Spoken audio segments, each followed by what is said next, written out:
Good to go. Good. Shabbat Shalom, everyone. Good Shabbat shalom. morning. What a beautiful, beautiful day outside. And so great to be with everyone inside learning Torah together. Let's begin by thanking God for the gift of learning Torah together. Baruch atah Adonai אלוהינו מלך העולם, כאשר קידשנו במצוותיו וציוונו לעסוק בדברי תורה. וערב נא אדוני אלוהינו את דברי תורתך בפינו ובפי עמך בית ישראל. ונהיה אנחנו וצאצאינו וצאצאי עמך בית ישראל. כולנו יודעי שמך ולומדי תורתך לשמה. ברוך אתה אדוני המלמד תורה ישראל. Baruch אתה אדוני אלוהינו מלך העולם, אשר בחר בנו מכל העמים ונתן לנו את תורתו. ברוך אתה אדוני Torah. So Shabbat Shalom, folks. Shalom.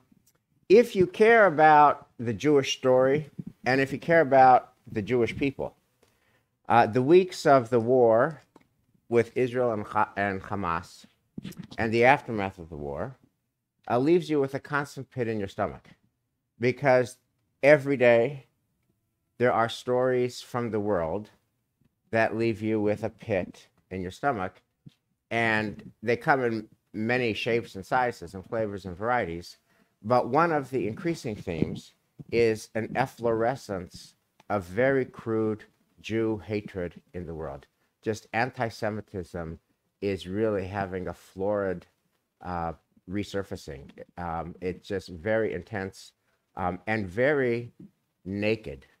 At Princeton University, after the war, during the war, after the war, there was a big rally. It was a petition. It was signed by many, many, many students and many, many student organizations. It was against Jewish supremacy. It's not against a policy of the prime minister's government. It was against Jewish supremacy. And just yesterday afternoon, at about 5 o'clock, we got this letter that Larry sent to the members of the Harvard community. In recent weeks, our nation has witnessed a disturbing rise in anti-Semitism, including violent acts that target Jews. People have been beaten for the simple act of wearing a yarmulke. Synagogues have been defaced. Jews have been harassed in the streets. And anti-Semitic social media postings have become common.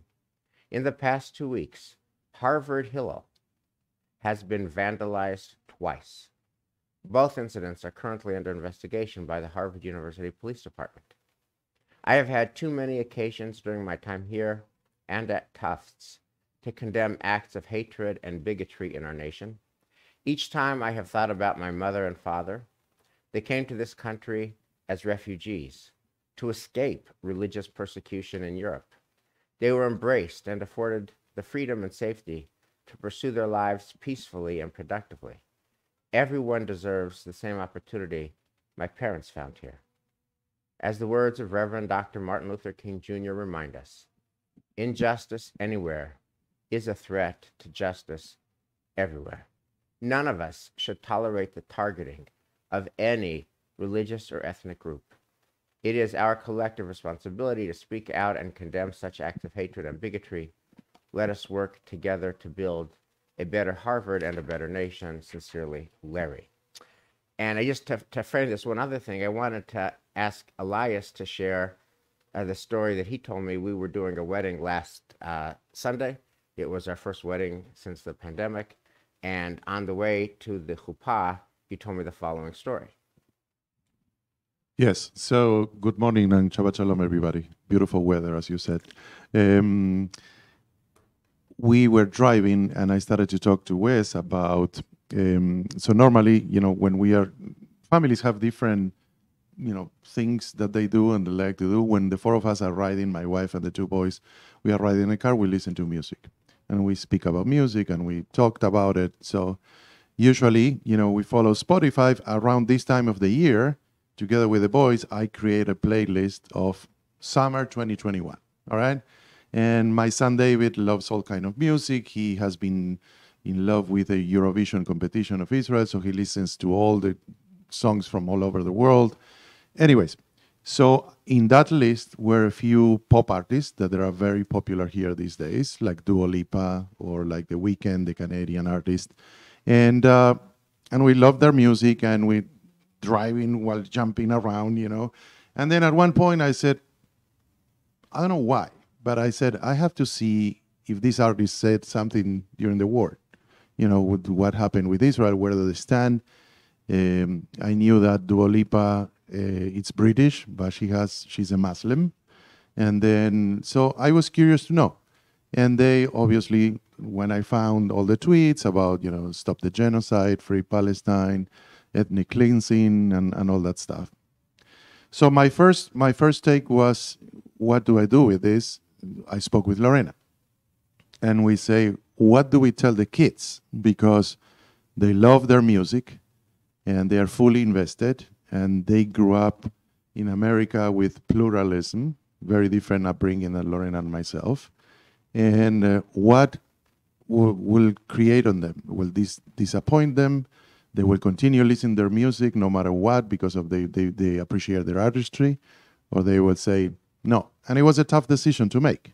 So we communicated that to the kids, and they are struggling with this. And so that's the whole point. And also The Weeknd, you said as well. The Weeknd, yes, yeah, as well. Yeah, Right. the Canadian artist, gorgeous music, by the way. Right.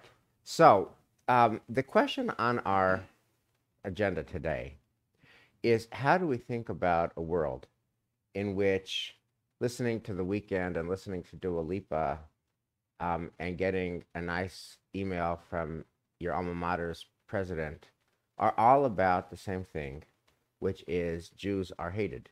And that's been a case, but especially since the war. And how do we think about that? So I wanted to offer us a text that I think could be helpful as a lens and give us some insight. And the text is The Binding of Isaac, Akedat Yitzchak. It feels appropriate to me for a few reasons. First of all, it deals with trauma. It deals with terror. It deals with loss. And it also deals with generational divide. Father and son walk together. Abraham walks back by himself. Isaac's still on the mountain. Famously, they never speak again. The next time they're mentioned in the same verse is when Isaac buries his father. It seems like the pshat of the Torah is after the binding, they don't really have a connection other than the burial. It also deals with unpleasantness, right? This command, and God said, please take your son, your only one, whom you love, Isaac, and get yourself to the land of Moriah. Bring him up there as an offering, a burnt offering, upon one of the mountains, which I shall indicate to you. It just feels so dark and so challenging. And so what I wanted to do is take a look at that and see what kind of lens that offers for our problem now. And Elisa pointed out to me something that I did not know, for which I'm very grateful. And I'm wondering how many of you back home knew this. I always thought that when does the Jewish world encounter the binding of Isaac? It's such a hard, unpleasant, horrible, painful story. By the way, Simon Greenberg, who was a rabbi at the seminary for 50 years, he was a rabbi's rabbi. He taught 50 years worth of rabbis. He famously told his students, the binding of Isaac is such a terrible story. It's such an opaque story. It's such a painful story. Never give a sermon about the binding of Isaac. It's not preachable. No, he did this. They're famous. And Brad Artson, the dean of Stiegler, whose letter we saw last week, Brad Artson was a rabbi for 10 years in Mission Viejo, California, and he gave 10 years worth of sermons on the binding of Isaac. Every year he did it, and he put them in a book, and he dedicated it to Simon Greenberg. Anyway, but it's obviously challenging. Most of us encounter the binding of Isaac once a year, second day of Rosh Hashanah. If you are a super Jew and you go to shul a lot, you encounter it twice a year because you'll encounter it in November in Vayera. But otherwise, it's just out there. It's not so pleasant. But Eliza told me something I did not know, which was, if you daven in Orthodox community, you read the Akedah every single morning as part of your morning practice. Yeah. So what I want to do, we're going to start with, here's the agenda for the binding of Isaac. I'm going to take a look just at, we know the story well enough. We don't have to read the story. You know the story in its broad outlines. But I want to take a look at the difference between an Orthodox Siddur, where you encounter this very terrifying, traumatic story every single day, you're at Cape Cod on the 4th of July weekend, enjoying nice time with the family, and you want to daven from this Siddur, you have to encounter Akedat Yitzhak. It's Thanksgiving weekend and post-pandemic, and families coming in, and it's home and hearth and Thanksgiving, and you want to daven, you encounter Akedat Yitzhak. What does that mean? And then the conservative movement has excised the binding of Isaac from the daily Siddur, and there is just a scant, brief reference. And I want to ask us to think about, what does it say about our religious orientation if we are asked by our Siddur to encounter this really terrifying ordeal of a story every single day. So if you just take a look on page 1, you see this is part of this art scroll, which is a very traditional Orthodox Siddur. And every day you're encountering, please take your son and offer him up as a burnt offering. So colleagues, let's just start with that. What does that do to you if you have to daven this thing out every day? What does this do to you if you have to encounter this thing every day? What does it make you think? How does it make you feel about life, about being a Jew, etc.?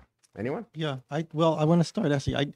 I just think that it allows you. I was going to say forces you, but I just had to say allows you to face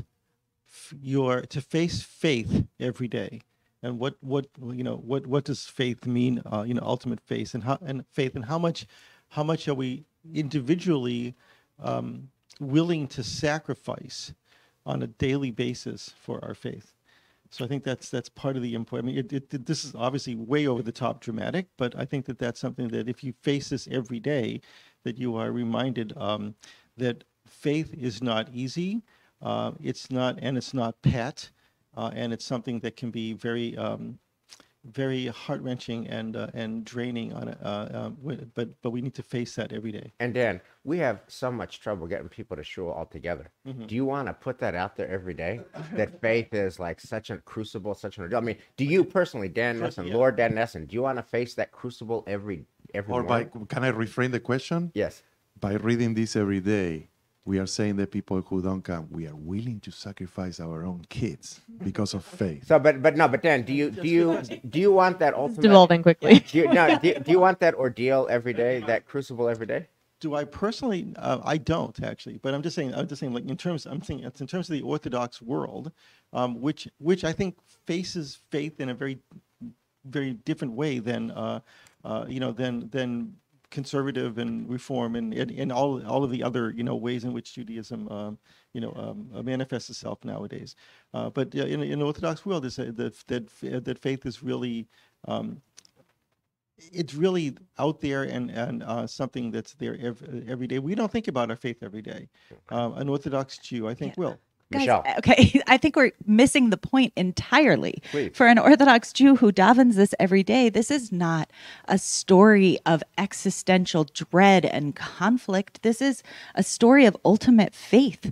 That Abraham is the ultimate warrior of faith. He is the template for our faith. Vayishkem Avraham baboker. You wake up every morning, right. Early, by the way, Dan Nesson, early in the morning for morning minyan, and you are there every day. This is keva. This is about putting your hands into the hands of a God who will be there for you when you face the moments of terror and trial in your life. This is the God who sends the ram. This is the God who gives us the foundation of our faith and our salvation and the reason to believe and to continue to pass this on to our children, that it is such a precious faith that even in our times of our greatest horror, and Elias, you and I were standing on those train tracks in Poland and hearing stories of parents who sang the words Anima Amin, hearing of the great cantor who sang those words right there in Poland, Anima Amin, that we believe in this tradition, even in those moments that are called upon us of greatest trial, of greatest pain. God is there for us. This sets the template every single day of faith in So your Michelle, heart. let me just go with that for a second. Let me go with that reading of it. Move that reading into May of 2021. Move that reading into wonderful teens who are just confounded by all this hatred swirling around. What does this reading that you've just offered say to Mikey and David Rosenberg when they're wondering why the singers they like to sing hate their people? So my sister actually posted a really interesting article to our family group chat this week, in which the article spoke about the talk that you haven't heard of. And, you know, we heard a lot in this past year during coronavirus about the talk that African American families have with their children. And it's just, you can't hear of that talk without feeling just tremendous pain that parents have to have that conversation with their children.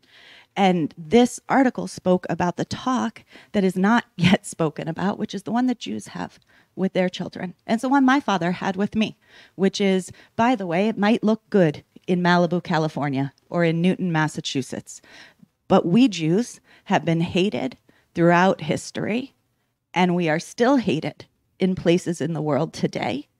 And there may come a time when you will find this truth to reemerge in our world and in our landscape. And you and I have both given sermons over these years about how those words didn't work for us. Those words of our bubbies, of our parents, of our, you know. But we're now, Larry's letter means that hatred is spread to Cambridge, Mass. Correct. 138.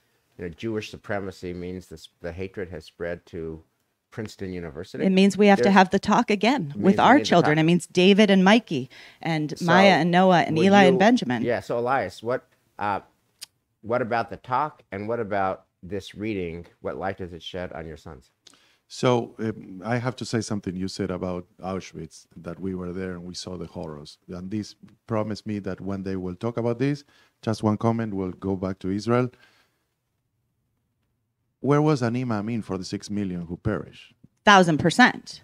But yet there were, and we spoke about this in this class even this year, right? Which is that there were so many ways in which people emerged from the Holocaust and never looked back on their Jewish tradition. There's the whole trial of God that happened, you know, that you put God on trial for the Holocaust. We have a million years that we could talk about that. And yet there is a sense that the Akedah equips us with for those who actually did emerge from those spaces, retaining their faith, and some who even developed more faith, that there's a possibility that we can encounter the worst of any of our imagination, or even beyond our imagination, and that somehow we can find our way back to God. Okay. All right, we'll talk another time about that. That's to be discussed. Can I say something? But can I just want to sharpen Michelle's question about Mikey and David for you?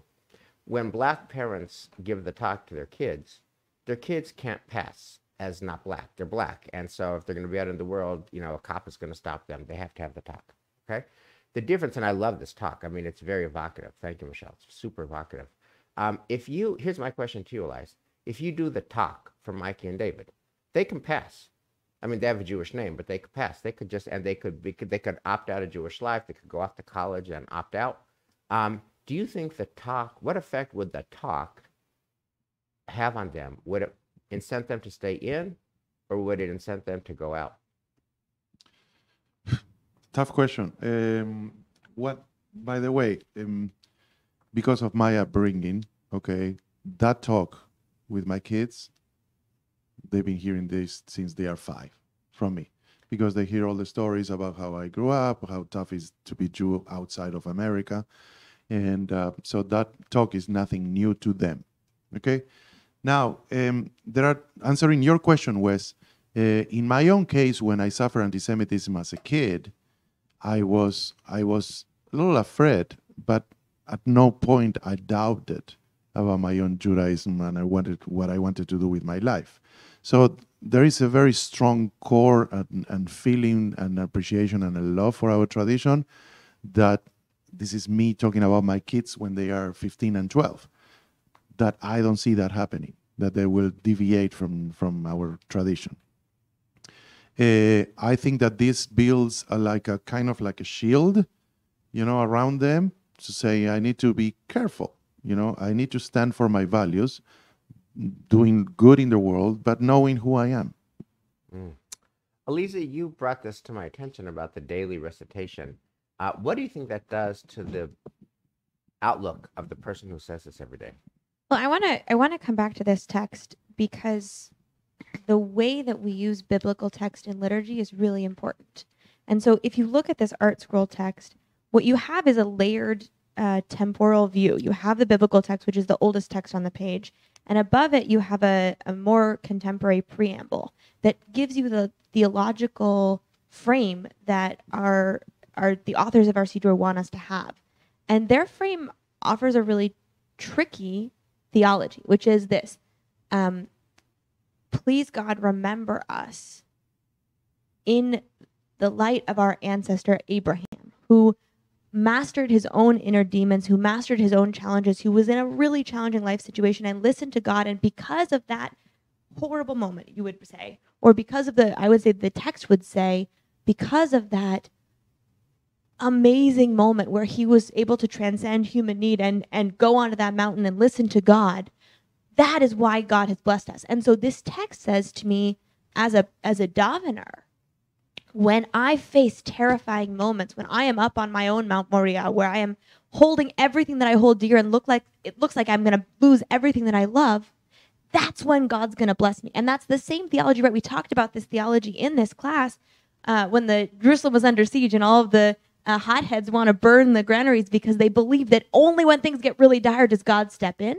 So I think that this theology offers us a lens, which is when things look terrible in Israel, when things look terrible in the world, that's not a dire circumstance. That's an opportunity for blessing to flow through into our lives. And that, I think, is a really helpful framework. That's a really empowering framework. And what does that framework say to us now? If you're a Harvard student, if you're a Princeton student, if you're Mikey and David, if you're just a Jew in the world, seeing Mark Ruffalo and seeing actors and singers hating on your people, what's the message here? The message here is that even the most dire situation can be transformed, and we have to keep praying, and we have to trust that even in the most impossible situation, Abraham did not bring a ram. He did not come to the mountain prepared. He brought his son, and that was it.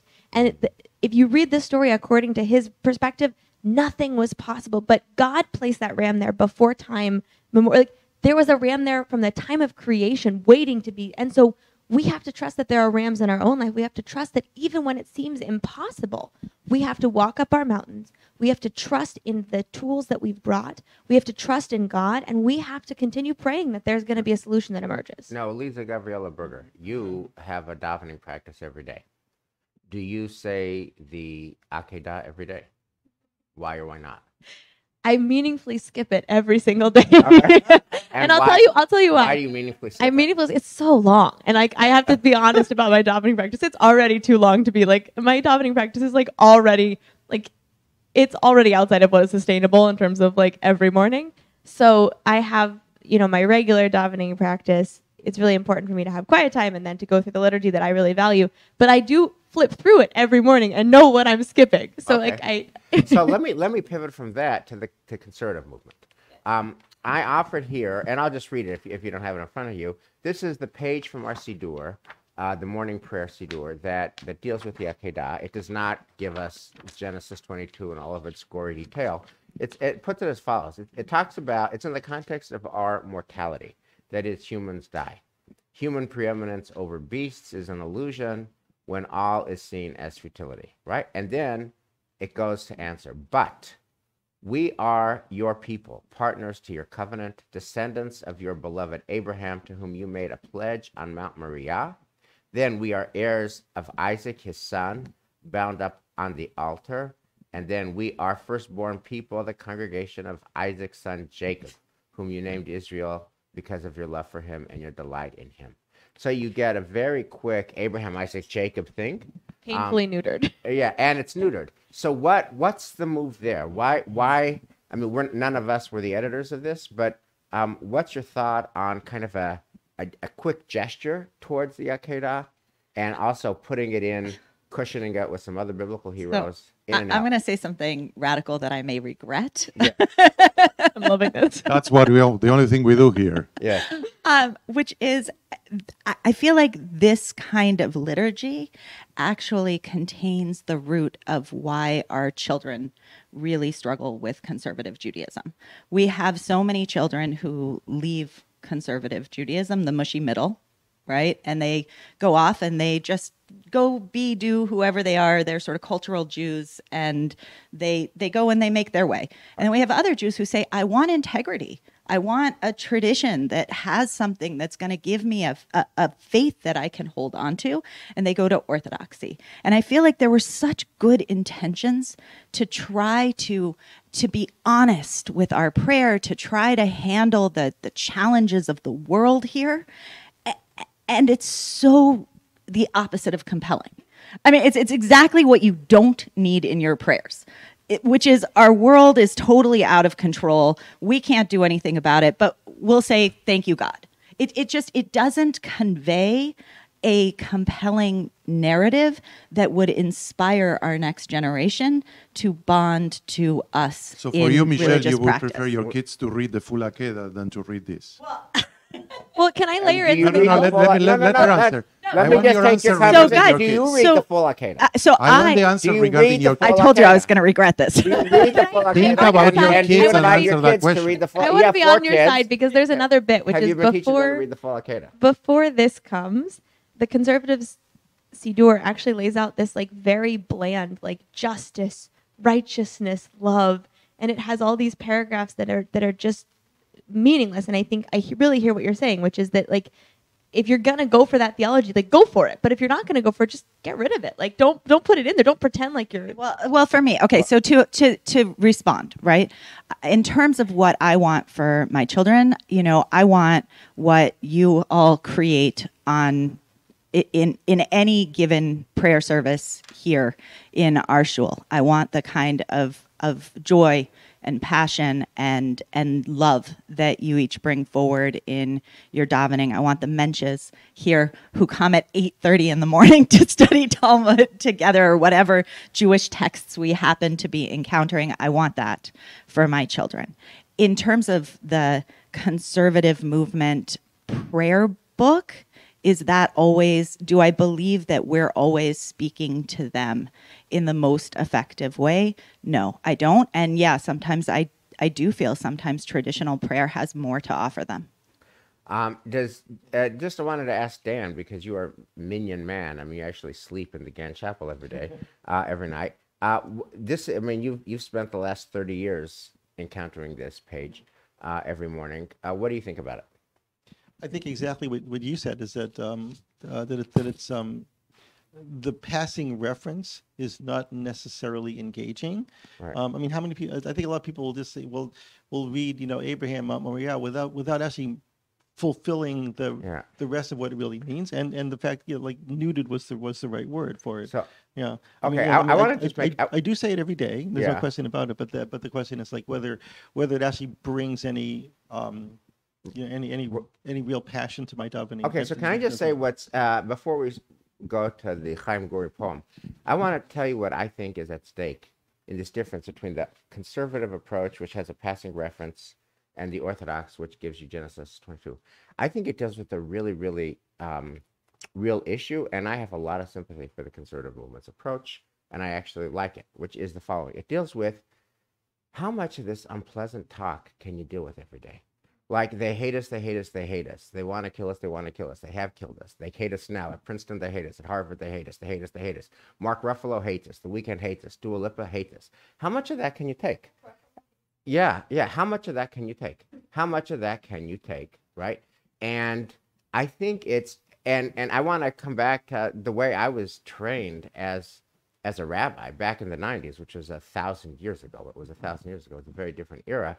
But it was, like, our kids are already barely hanging on with Jewish life. They've got, it's a competitive marketplace, the autonomy of the self.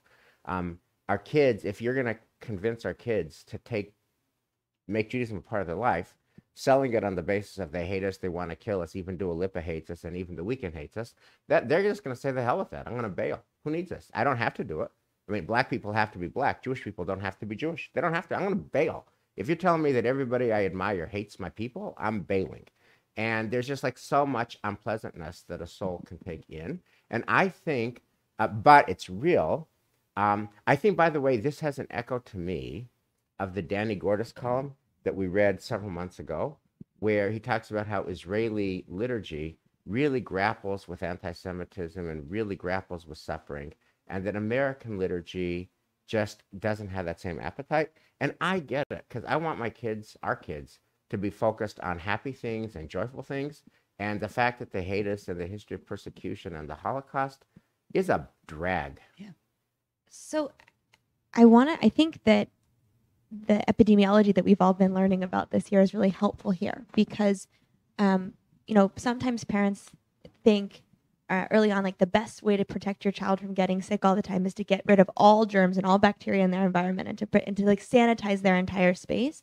And what we know is actually like some exposure to germs is really important for developing a healthy immune system, and particularly with vaccines, right? The vaccine that we're all getting is a little bit of the information of the virus that trains our body to do this. And so I see this more as like, if you want to have liturgy that gives you the strength to do stuff, it has to be sharp enough. It has to have enough of that antibody to get into your system to do the work that it needs to do. And to me, the conservative movement is like a bacteria germ-free zone that actually doesn't develop your spiritual immune system.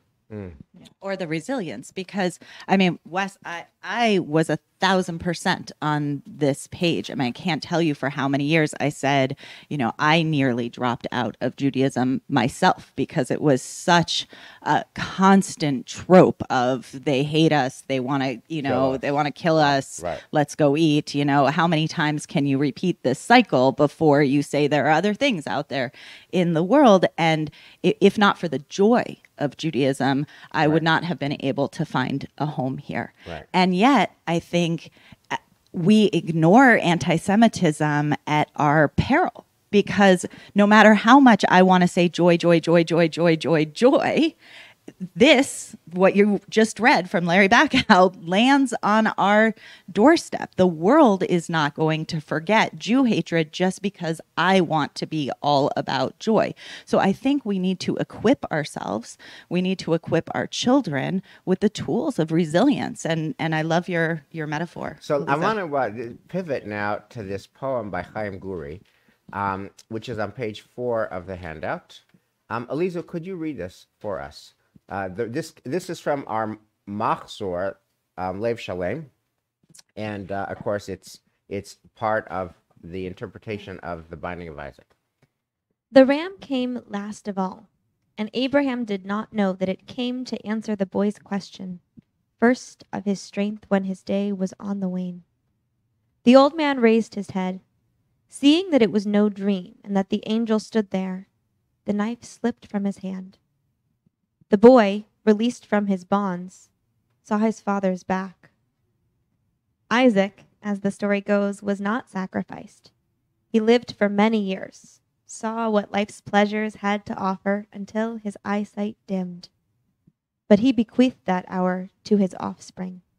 They are born with a knife in their hearts. Yeah, so I just find this so powerful, right? That you usually think, because it's such a brilliant inversion, a flip at the very end.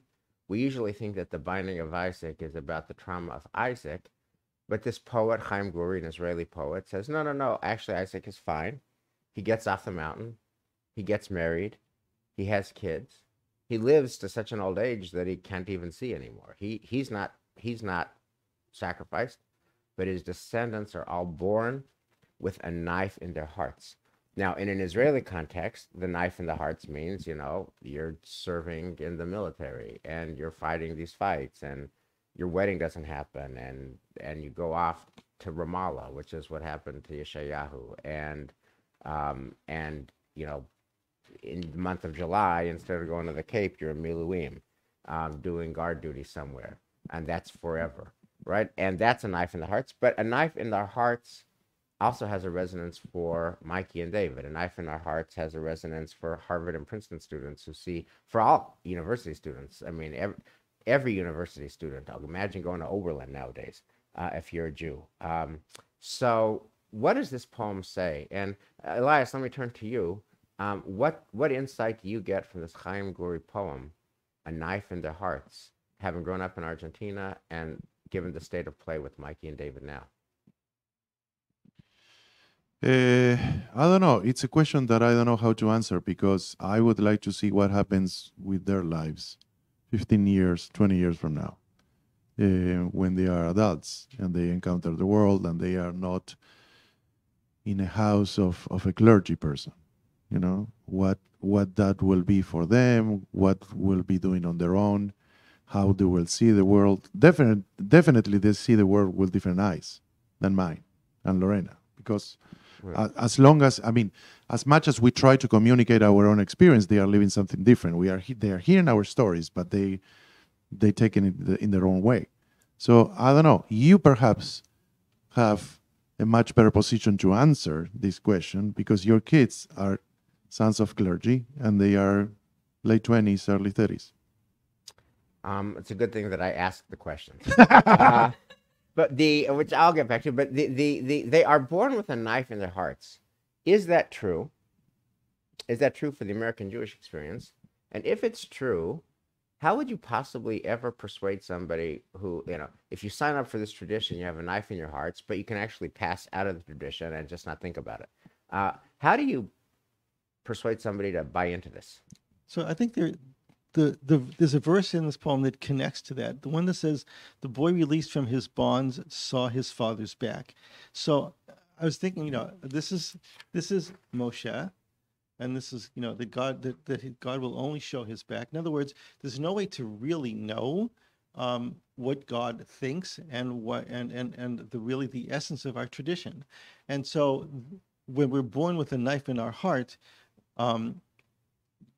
it brings up the question: is this real? This seems to be God's plan, that for some reason, so for generations, for all time, we're going to have that with us.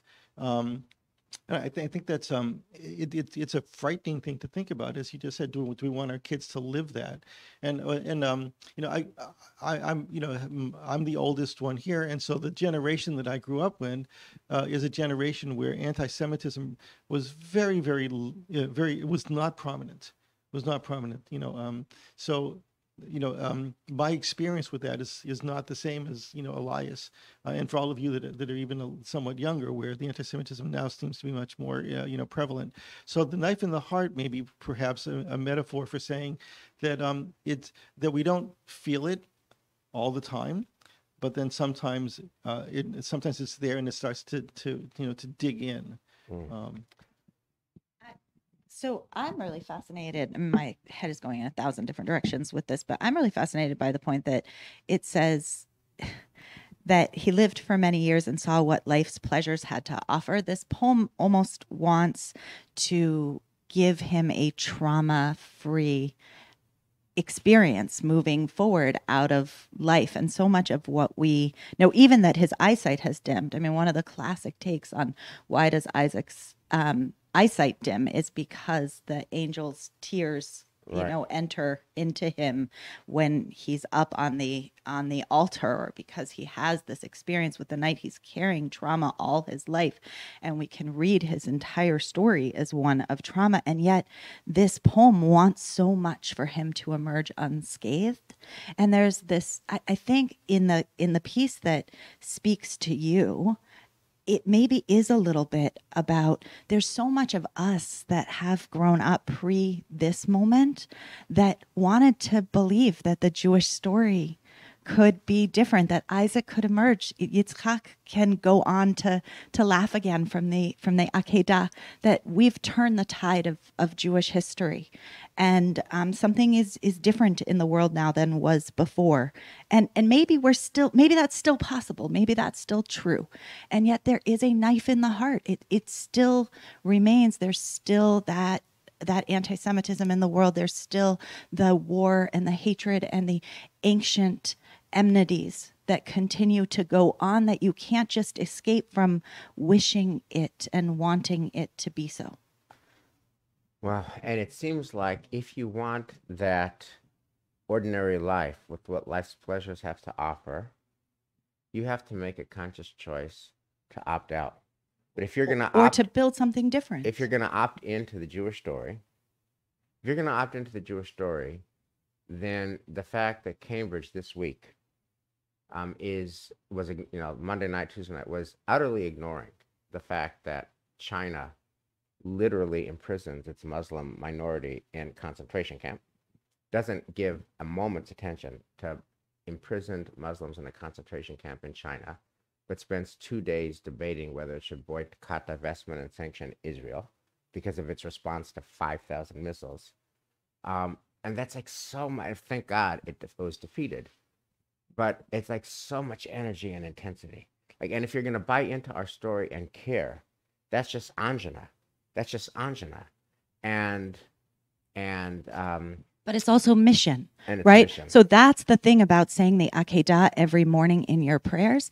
It's also mission. It Right. gives you a place, a purpose, a people, and a possibility that you might actually be able to move this world closer to redemption, not just by saying, oi, we've always had this, it's always going to be, Right. but by saying we've always had this, it may be possible that it's always going to be, and you have a role in trying to move it towards repair.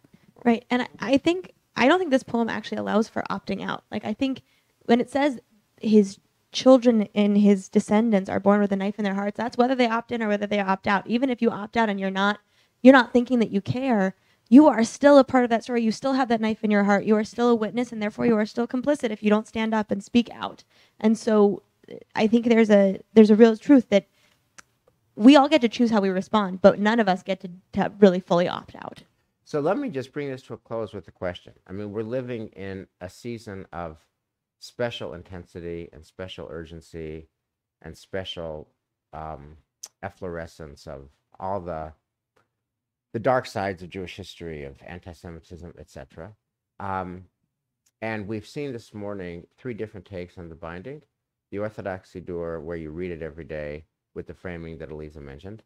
The conservative approach, which says there is mortality, but in response to mortality is covenantal destiny, and there's an allusion to it without dealing with all of its unpleasantness. And then there's the metaphor of an Israeli poet that Isaac is fine, but all of his descendants are born with a knife in their heart. And I want to bring this to a close by asking you, does the binding of Isaac offer you a helpful lens for this moment or not? And if so, what lens does it offer you? Can you lead the way? Or you want to conclude? I'm sure I'll lead the way. I want to build on Michelle's point about mission and progress. So I'll just tell you, I'll give you some advice about sleep and insomnia. If you want to have a good night's sleep, do not read editorials about anti-Semitism before you go to sleep. Because one night this week, Shira and I were both reading a new Bret Stephens column that came out in the Times about, I think it's entitled, Anti-Israel is not anti-Semitism. Oh, somebody didn't get that memo. And then he traces, as only he can, it's pretty much irrefutable, all of the anti-Israel animus is just completely motivated by Jew hatred. And he gives you chapter and verse about how much all these protests against Israel are simultaneously and explicitly and avowedly, we hate Jews. And just read the column. And it was like 10:30, and Shira's reading it on her iPad, and I'm reading it on my iPad, and we start hyperventilating, which is not good for going to sleep. And then I said to her, hey, and yeah, in a sense, this is kind of grim, but I said, hey, we're better than we were in the 30s. We're better than we were in the 30s. It's really bad. It's really bad. If Princeton is hating on Jews, if Princeton admittees are marching against Jewish supremacy, that's bad. But it's much better than Nazi Germany in the 30s, and we have a state. And we just came from Israel, where we heard a lot of French being spoken because French Jews are leaving in droves and they're going to Israel. I said, and because of Israel, and this was Danny Gordis's piece that I had sent around, Jewish life is flourishing. So I will say I kind of buy into the Isaac story, and I buy into the knife in the heart, but because it fills your life with mission and covenant, I think a life of just being, on a beautiful island or beautiful Cape Cod with perfect conditions and nothing to bump up against, to me is a good vacation. It's not a good life. I want something to bump up against. I can't think of anything more worthy to bump up against than the Jewish story. And I think that while we have a lot of problems, there's been a lot of progress. And I'm eager to continue the next chapter of the story. I love this story. I wrote my entrance essay for Hebrew College with this story. And I think for me, the piece that I'm holding on to right now is about Abraham. We didn't make it to the poem. Abraham had 3 sons, but he did have, in the text, 2 sons. And both sons were deeply traumatized, right? His first son was banished and was never the one and was never loved. And his second son was almost sacrificed. And so I think for me, this story is more about how in conflict in the world, everyone's always carrying their trauma. And when we're looking at Israel and we're looking at what's happening in this country, if we don't acknowledge the trauma that everyone's bringing to the table, we don't have a path forward. And it's when we can acknowledge that trauma and acknowledge the tools that we get when we are able to use our trauma well. And that's not to say that we should opt for trauma, but to say that when we do have trauma, when we're able to process that situation and pull out the wisdom that will help us to move forward, that's when we have a hope of getting God's blessing. I may be pulling a Michelle move here today, what she said a few minutes ago.